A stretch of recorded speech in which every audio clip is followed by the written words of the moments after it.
Sebelum rangkaian acara yang akan berlangsung dijadwalkan pada pukul 5 sore waktu Indonesia bagian Barat, sejumlah persiapan sudah dimatangkan begitu untuk menuju ke momen parade senja hari ini. Persiapan mulai dari sejumlah anggota ataupun juga para pasukan upacara mempersiapkan diri, terutama marching band juga sudah bersiaga di beberapa titik. Tinggal menunggu momennya sekarang menuju ke pembekalan ataupun juga parade senja yang berlangsung tidak lama lagi. Perlu dipahami bahwa rangkaian pembekalan terhadap para menteri, wakil menteri, dan seluruh anggota Kabinet Merah Putih, pimpinan Prabowo Subianto dan Gibran Rakabuming Raka ini akan berlangsung selama 4 hari totalnya. Pemberangkatan mereka sudah berlangsung kemarin di tanggal 24 Oktober 2024 dan nantinya selama sepanjang hari ini dan esok hari akan ada materi-materi pengarahan-pengarahan mulai dari arahan dari Presiden Prabowo Subianto kepada para menteri dan wakil menteri, lalu juga beberapa materi yang berhubungan langsung dengan topik-topik yang menjadi concern ataupun juga fokus perhatian tersendiri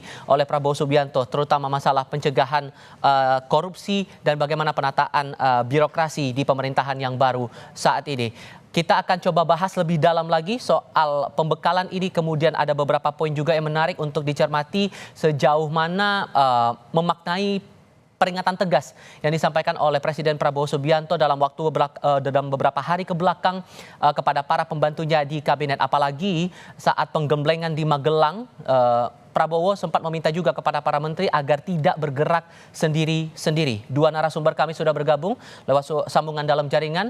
Ada Sekjen Partai Golkar Muhammad Sarmuji dan Direktur Parameter Politik Indonesia Adi Prayitno. Assalamualaikum, selamat sore semuanya, apa kabar? Boleh dibuka dulu audionya Bapak-Bapak sekalian, mohon maaf. Waalaikumsalam. Oke, sudah terdengar semuanya. Terima kasih sudah bergabung dalam diskusi kami kali ini.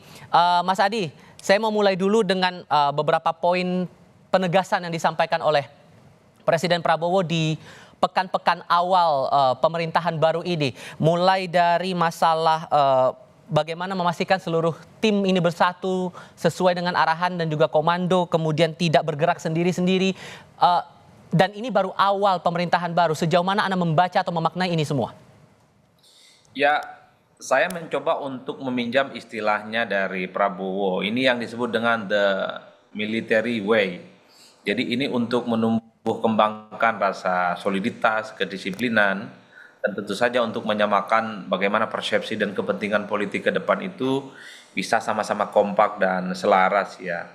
Ini tentu adalah bagian dari selera politik kepemimpinan yang dipraktekkan oleh Prabowo kepada para pembantunya untuk 5 tahun yang akan datang, bahwa mereka nanti kalau sudah kembali ke Jakarta, kembali dengan rutinitas sebagai menteri, wakil menteri, dan kepala badan, tak ada cerita lagi mereka ini bergerak lamban, mereka tidak menyelesaikan sebuah persoalan-persoalan yang selama ini menjadi persoalan yang cukup serius di negara ini.